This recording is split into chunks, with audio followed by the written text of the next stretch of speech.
Assalamualaikum warahmatullahi wabarakatuh. Waalaikumsalam. Selamat siang, Ibu. Alhamdulillah, selamat siang. Saya pertama mengucapkan terima kasih Ibu karena kesempatannya. Saya mungkin hari ini mewawancarai Ibu. Iya, siap. Ya, wawancaranya ini mengenai pengambilan keputusan berbasis nilai-nilai kebajikan sebagai seorang pemimpin. Jadi wawancara ini adalah salah satu tugas guru penggerak, yaitu demonstrasi kontekstual modul 3.1. Mohon maaf Ibu, sebelumnya mungkin Ibu bisa memperkenalkan diri dulu. Oh iya. Perkenalkan, saya Titi Dumiati, Kepala SMA Negeri 2 Banjarsari, Kabupaten Ciamis, berada di wilayah KCD 13.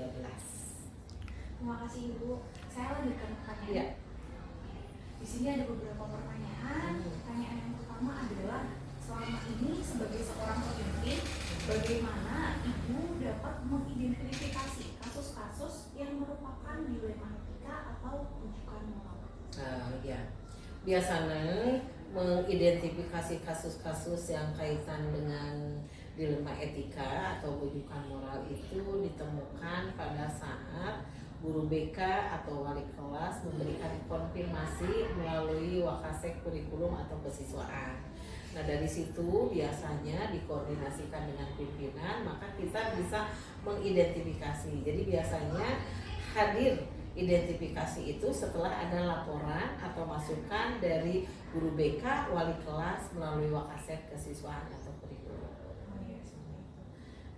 Selanjutnya Ibu, selama ini sebagai seorang pemimpin ya Ibu, bagaimana Ibu menjalankan pengambilan putusan di sekolah, terutama untuk kasus-kasus yang mana ada dua kepentingan yang sama-sama benar atau sama-sama mengandung nilai kebajikan? Biasanya jika kasus itu muncul selalu ada benturan antara keharusan dengan tuntutan atau kenyataan yang diharapkan oleh pihak lain. Nah, tentu saja cara yang paling tepat dan efektif untuk menyikapi kasus-kasus tersebut biasanya kita berpegang pada regulasi. Karena kalau tanpa regulasi, kadang apalagi saya sebagai seorang perempuan, ada hal lain yang akan memberikan pengaruh unsur subjektivitas yang mungkin apabila hal itu ditindaklanjuti, maka secara normatif keputusan itu akan berakibat kurang baik.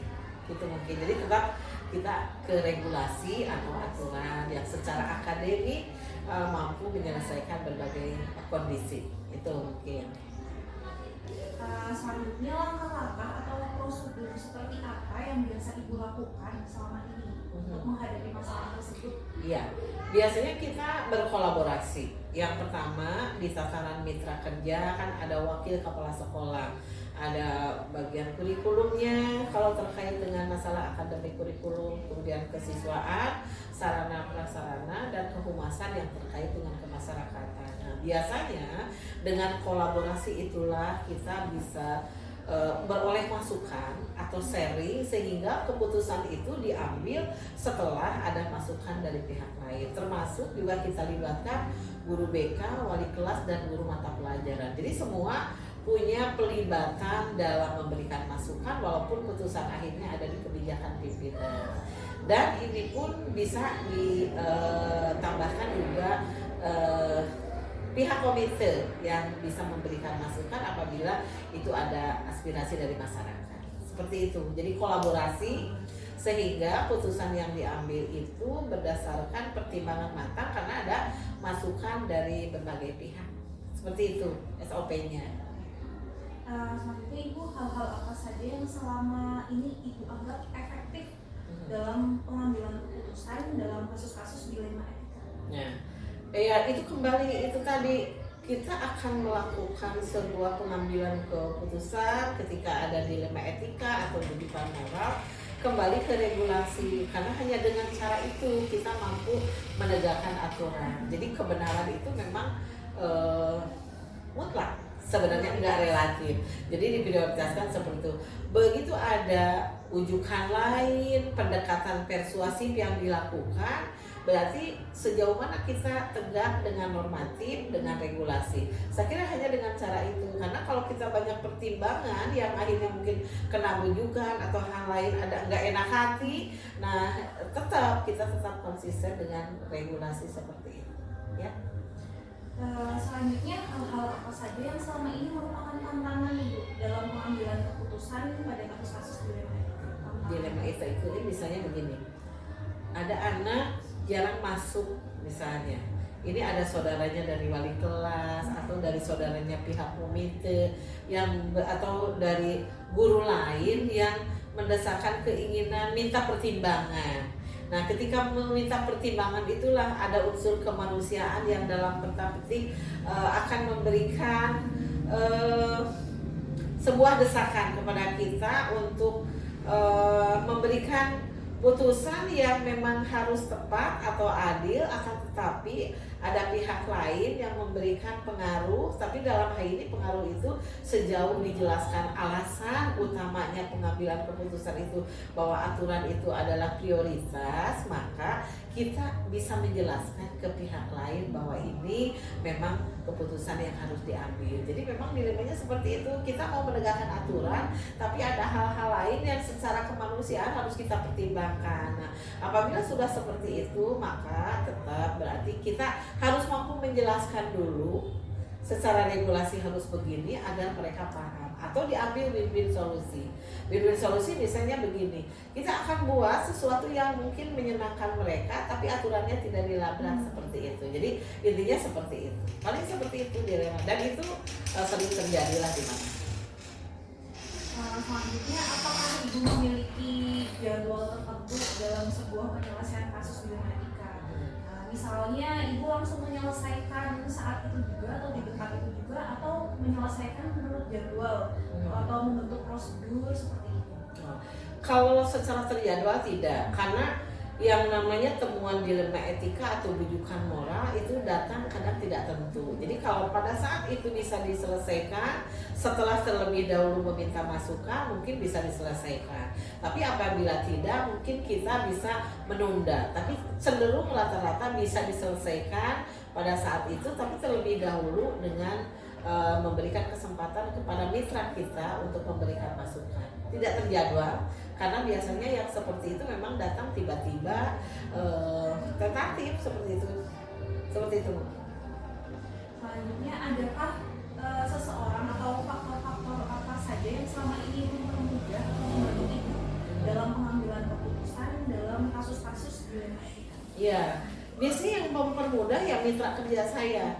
Ada para wakasek, ada koordinator BK, para wali kelas, guru sih seperti itu. Jadi mereka semuanya punya posisi yang sama, tapi yang lebih ke wakil kepala sekolah biasanya memberikan masukan, pertimbangan.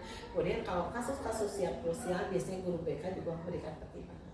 Seperti itu orang-orang yang membantu Ibu memberikan sebuah pertimbangan sebelum mengambil keputusan. Seperti itu. Jadi tidak ada yang putusan diambil sendiri langsung, nggak ada. Pertanyaan terakhir, dari semua hal yang sudah disampaikan, kira-kira pembelajaran apa yang dapat Ibu petik dari pengalaman Ibu pengambilan keputusan tentang dilema etika? Iya, yang pertama pelajaran yang bisa dipetik, yang pertama seorang pimpinan itu harus ajeng dengan regulasi, harus paham dengan itu. Kemudian yang kedua, memberdayakan teamworknya agar memberikan masukan yang bermakna tentu saja bagi seorang pemimpin, sehingga keputusan yang diambil itu berdasarkan keputusan yang matang. Saya kira itu aja sih, simple seperti itu ya. Iya. Itu mungkin Woksa. Terima kasih Ibu Iya. untuk jawaban-jawaban yang sangat Iya. luar biasa Iya. sebagai seorang pemimpin. Saya ucapkan terima kasih untuk waktunya, dan Iya. mungkin wawancaranya saya cukupkan sampai di sini ya Ibu. Iya. Terima kasih atas waktunya. Wassalamualaikum warahmatullahi wabarakatuh. Waalaikumsalam warahmatullahi wabarakatuh.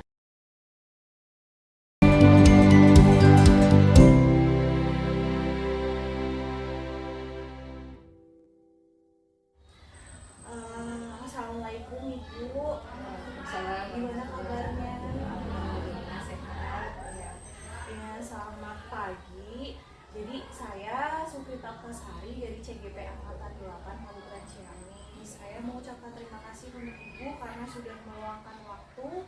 untuk saya bisa wawancara hari ini. Nah, jadi hari ini saya ingin wawancara karena ada tugas demonstrasi kontekstual mengenai pengambilan keputusan berbasis nilai-nilai kebajikan sebagai seorang pemimpin.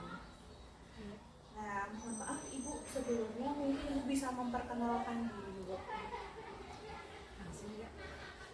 Bismillahirrahmanirrahim. Assalamualaikum warahmatullahi wabarakatuh. Nama saya Anisatul Rosida, merupakan Kepala Sekolah SDN 1 Sendang Rasa, Kecamatan Banjaranyar, Kabupaten Ciamis. Ya, cukup. Terima kasih Ibu. Saya lanjutkan dengan pertanyaannya ya. Ya. Pertanyaan yang pertama yaitu, selama ini sebagai seorang pemimpin, bagaimana Ibu dapat mengidentifikasi kasus-kasus yang merupakan dilema etika atau rujukan moral? Terima kasih. Mungkin untuk identifikasi moral perilaku terhadap anak yang dilakukan oleh anak itu di setiap sekolah itu pasti ada. Karena memang tujuan kita adalah untuk memberikan akhlak, ya, contoh akhlak mulia kepada anak. Jadi untuk identifikasi khusus sampai sekarang belum ya, tetapi tetap dilaksanakan dengan adanya administrasi yang dibuat oleh guru. Di situ ada buku bimbingan konseling. Nah, untuk penanganannya itu ditangani oleh guru. Nah, setelah mungkin guru jika tidak selesai baru ditangani oleh kepala sekolah. Selanjutnya Ibu, selama ini sebagai seorang pemimpin, bagaimana Ibu menjalankan pengambilan keputusan di sekolah Ibu, terutama untuk kasus-kasus di mana ada dua kepentingan yang sama-sama benar atau sama-sama mengandung nilai kebajikan? Ya, moral etika yang sama-sama dengan Yang mengandung kepentingan yang kepentingan sama-sama sama. ya, Ya, sama-sama benar atau sama-sama benar. Nah, kita identifikasi dulu kenapa itu terjadi seperti itu. Nah, setelah itu terjadi, kita cari kebenarannya. Kalau memang dua-duanya mempunyai kepentingan, kita ambil titik tengahnya. Karena setiap masalah itu harus bisa diselesaikan, tidak ada yang menang. Nah, di situ pasti ada yang benar dengan yang salah seperti itu. Jadi tetap meskipun kita berikan nasihat, kalau berat mungkin kita berikan sanksi, tapi sanksi yang mendidik. Untuk selanjutnya, langkah-langkah atau prosedur seperti apa yang biasa Ibu lakukan selama ini? Langkah-langkahnya adalah pertama kita mengidentifikasi dulu apa itu masalahnya. Kemudian setelah itu kita kaji masalah tersebut dan kita ambil keputusan di mana masalah tersebut harus terselesaikan, tidak dengan lama seperti itu. Nah, biasanya kalau mengenai tentang moral anak tersebut, alhamdulillah di sekolah kita itu selalu dilakukan pembiasaan budaya positif. Jadi ketika terjadinya hal tersebut, kita mempunyai guru agama juga. Selain daripada guru kelas, guru agama, kemudian kepala sekolah yang menangani hal tersebut. Hal-hal apa saja yang selama ini Ibu anggap efektif dalam pengambilan keputusan dalam kasus-kasus dilema etika? Pertama siraman rohani ya mungkin, kemudian budaya positif kepada siswa, pembiasaan yang dilakukan kepada siswa mungkin itu, dan satu lagi memberikan contoh atau teladan kepada siswa sesuai dengan Ngajar Dewantara ya, ingat sesentuh ingat majo mun karso tuturi handayani. Selanjutnya Ibu, hal-hal apa saja yang selama ini merupakan tantangan mungkin Ibu dalam pengambilan keputusan pada kasus-kasus dilema etika itu? Iya, mungkin kalau misalkan kasus-kasus bullying seperti itu, nah saling membuli kepada siswa seperti itu, mungkin itu merupakan tantangan ya buat kita, karena sekarang itu zamannya teknologi di mana anak itu bisa melihat hal-hal yang negatif kemudian ditiru oleh siswa di lingkungan sekitar kita. Itu menjadi tantangan buat kami, di mana anak-anak didorong untuk berteknologi, namun hal-hal lain yang tidak baik ada muncul di situ. Jadi kita harus bisa memberikan saringan ya terhadap anak tersebut. Selanjutnya Ibu, apakah Ibu memiliki sebuah jadwal tertentu dalam menyelesaikan kasus dilema etika? Apakah Ibu langsung menyelesaikan di tempat atau memiliki sebuah jadwal untuk menyelesaikannya? Bentuk atau prosedurnya itu seperti apa? Ya, untuk bentuk prosedurnya kita kembali lagi ada administrasi. Jadi setiap ada pelanggaran atau hal-hal yang negatif di antara siswa itu ditangani terlebih dahulu secara langsung, kemudian dimasukkan ke dalam buku BPBK ya. Nah, setelah itu jika memang sudah tidak sulit untuk diselesaikan, kita lakukan home visit hal apa yang terjadi pada siswa tersebut sehingga bisa terjadi di sekolah. Selanjutnya, adakah seseorang atau faktor-faktor yang selama ini mempermudah atau membantu Ibu dalam mengambil keputusan dalam kasus-kasus dilema etika? Ada, yang pertama mungkin guru PAI. Nah, guru PAI sangat membantu sekali terhadap adab ya, norma etika. Kemudian pengawas. Nah, pengawas juga sebagai konsultan seperti itu. Jadi ketika mungkin sulit untuk diselesaikan baru ke pengawas. Namun selama ini, selama saya di sini, alhamdulillah untuk norma etikanya bagus anak-anaknya. Yang terakhir Ibu, dari semua hal yang telah disampaikan, pembelajaran apa yang dapat Ibu petik dari pengalaman Ibu sendiri mengambil keputusan tentang dilema etika? Jadi pelajaran yang saya ambil adalah selalu bisa untuk menjadi contoh bagi orang lain dan membudayakan budaya positif kepada anak dan beriman dan bertakwa kepada Tuhan Yang Maha Esa dan berakhlak mulia seperti itu. Jadi pengambilan keputusan memang harus diambil dari yang sebenar-benarnya dan ketika salah harus diluruskan ke jalan yang benar seperti itu. Mungkin itu ya Ibu untuk wawancara kali ini. Yang jawaban-jawaban Ibu, terima kasih untuk jawabannya yang sangat luar biasa, dan sebagai saya juga mendapat pembelajaran ya Ibu ya. Terima kasih atas waktunya. Mungkin wawancara saya cukupkan ya Ibu. Ya. Terima kasih. Wassalamualaikum warahmatullahi wabarakatuh. Waalaikumsalam warahmatullahi wabarakatuh.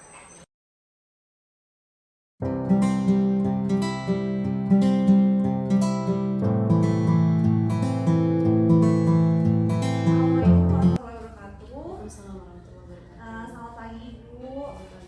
Ya, saya Sulfita Oktasari dari CGP Angkatan 8 Kabupaten Ciamis. Jadi saya pertama-tama mengucapkan terima kasih untuk Ibu karena sudah mau meluangkan waktu sehingga saya bisa hari ini.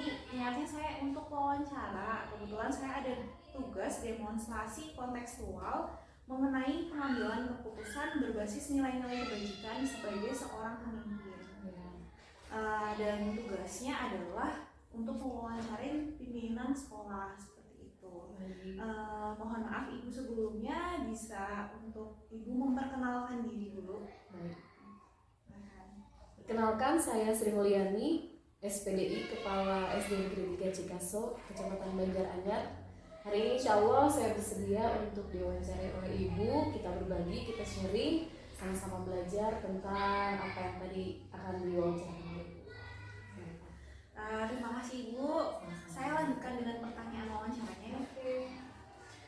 Pertanyaan yang pertama, selama ini sebagai seorang pemimpin, bagaimana Ibu dapat mengidentifikasi kasus-kasus yang merupakan dilema etika atau bujukan moral?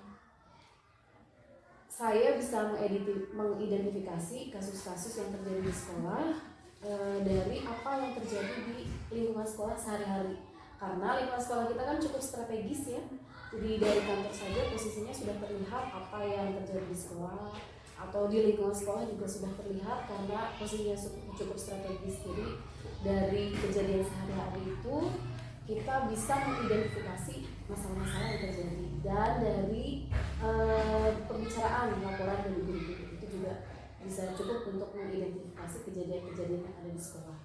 Baik, selanjutnya selama ini sebagai seorang pemimpin Ibu, bagaimana Ibu menjalankan pengambilan keputusan di sekolah, terutama untuk kasus-kasus di mana ada dua kepentingan yang sama-sama benar atau sama-sama mengandung nilai kebaikan? Dalam pengambilan keputusan ini, saya tentu saja tidak bisa memutuskan secara sepihak, tapi juga mempertimbangkan karakter lingkungan, kemudian juga masukan dari guru-guru dan lingkungan sekitarnya.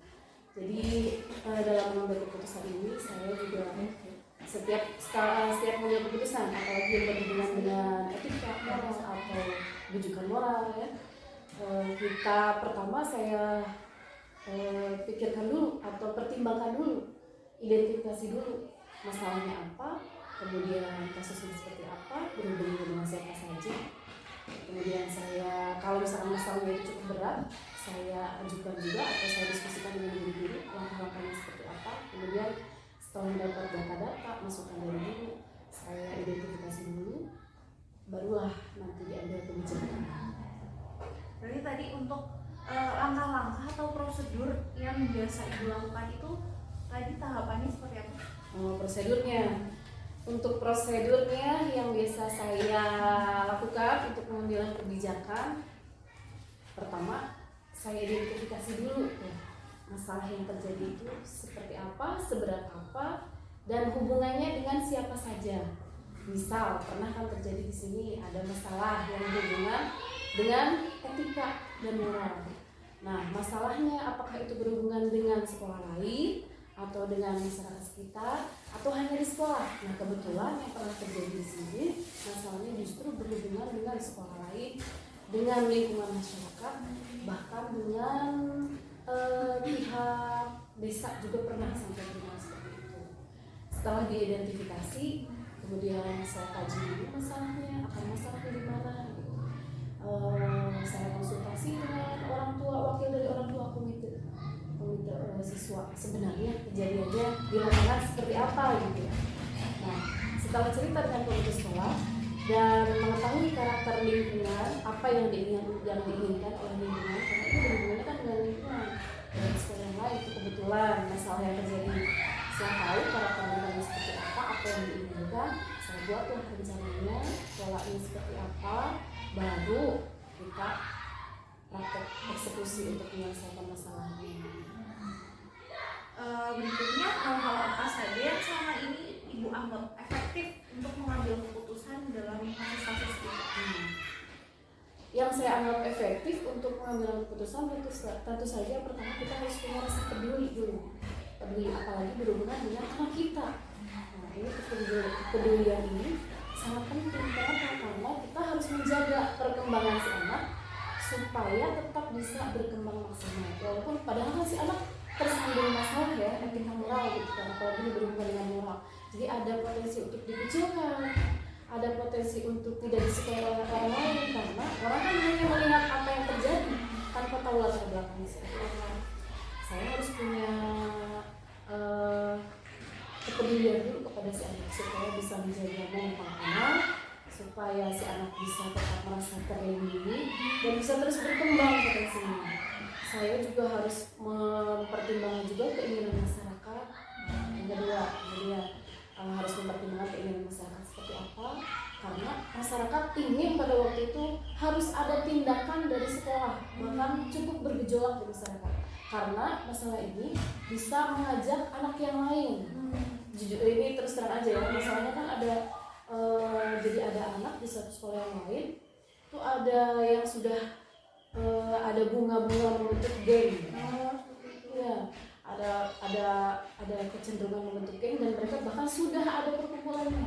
Jadi anak ini terbawa di satu kelompok itu dan ada masalah dengan temannya. Jadi si anak ini membawa teman-temannya dari luar sekolah, bahkan di tingkat SMP. Itu kan luar biasa kan, masalah moral dan etika yang luar biasa. Makanya di lingkungan masyarakat juga gejolaknya agak luar biasa. Oh, jangan sampai anak yang lain ikut gitu kan. Satu sisi saya harus menjaga moral dan mental si anak supaya tetap berkembang. Satu sisi saya juga harus meladeni keinginan masyarakat bahwa harus ada tindak lanjut supaya tidak berkembang ke kasus yang lain. Nah, bahkan berhubungan juga saya juga bekerja sama juga dengan desa karena ini masalahnya udah cukup luas dengan Babinsa dan Babinas supaya memberikan efek jerak kepada anak. Nah, Babinsa dan Babinas ini juga masuk ke sekolah yang ada anak-anak yang berkumpulan itu. Tapi alhamdulillah bisa terlaksana, ada kegiatannya, ada tindak nyatanya, ada dari Babinsa, Babinas, semuanya ikut di situ membina anak-anak. Dan sampai saat ini alhamdulillah sih kita sepertinya melihat si anak juga tidak ada pengucilan, kemudian tidak minder, si anaknya bisa berkembang, bisa tetap mengikuti pembelajaran, bahkan alhamdulillah dia kemarin baru kelihatan prestasinya. Ya, sisinya kan setiap anak punya kelebihan kekurangan. Nah, dia kemarin bisa jadi juara satu di kecamatan masuk kabupaten. Jadi di balik memang setiap anak kan punya keistimewaan masing-masing. Di balik satu kekurangannya mungkin karena masih dalam masa perkembangan, saya harus menggali gimana potensinya sampai alhamdulillah bisa kelihatan potensinya, ditarik, dimaksimalkan sehingga dia bisa menutup apa yang kekurangannya. Menarik sekali ya Bu.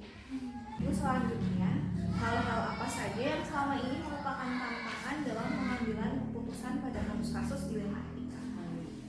Yang menjadi tantangan bagi saya dalam mengambil keputusan dalam kasus dilema etika itu, yang paling menantang adalah karakter masyarakat, karena berbagai karakter dengan berbagai keinginan yang harus terpenuhi, yang harus bisa terlayani, yang harus terlayani, itu cukup menantang untuk saya karena kita harus menjaga situasi dan kondisi harus tetap kondusif, kondusif dengan berbagai keinginan.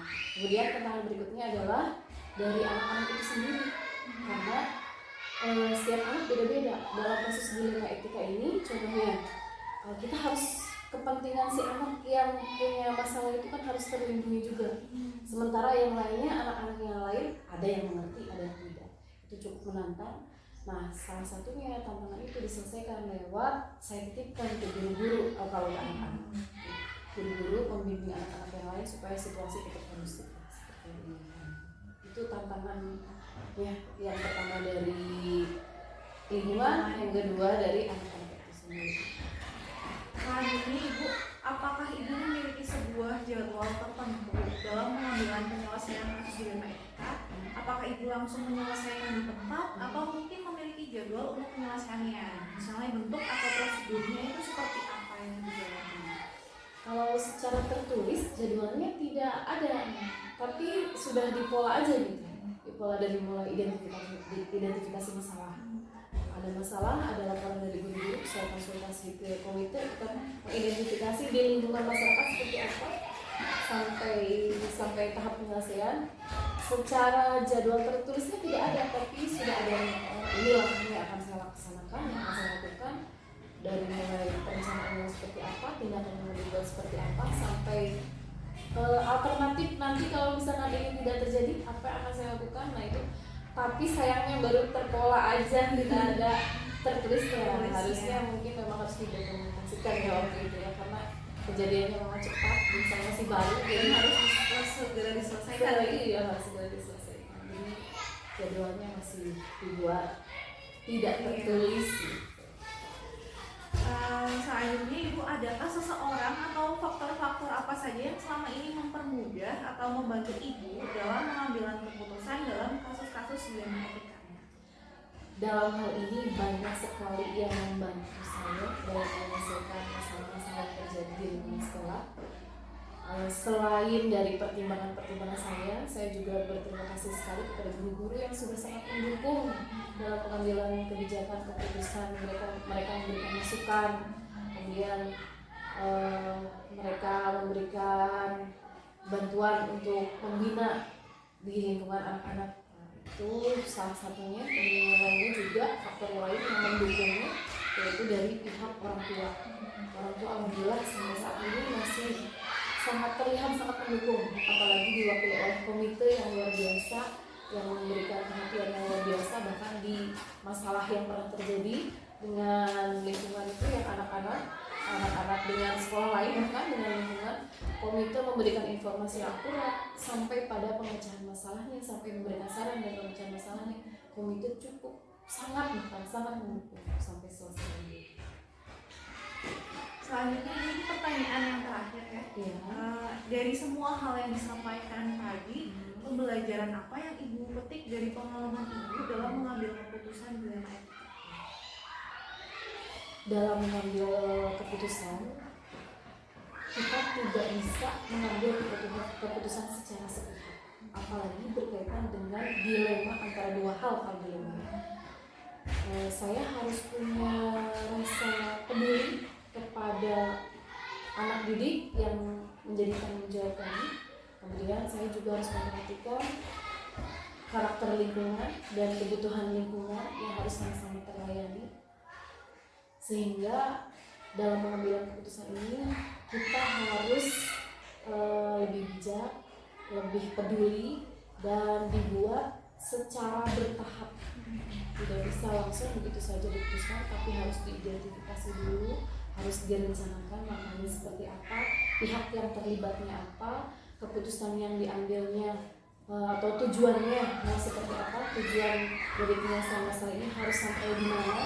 Sampai di situ harus dibuat, dirinci, walaupun kemarin belum tertulis, tapi alhamdulillah saya sudah punya tujuan sampai penyelesaian akhir. Bahkan setelah penyelesaian akhir itu saya evaluasi kembali kegiatan-kegiatan yang sudah dilakukan dalam pemecahan masalah itu, dan menjadi pelajaran untuk saya ketika nanti ada masalah, maka yang harus dilaksanakan, langkah yang tadi sudah ditempuh, yang sudah baik dilanjutkan, yang masih kurang kita perbaiki. Luar biasa sekali ya Ibu. Terima kasih Ibu untuk jawaban-jawabannya yang sangat luar biasa sebagai seorang pemimpin. Juga terima kasih untuk waktu dan kesempatannya. Mungkin besok hari kita bisa sharing-sharing ya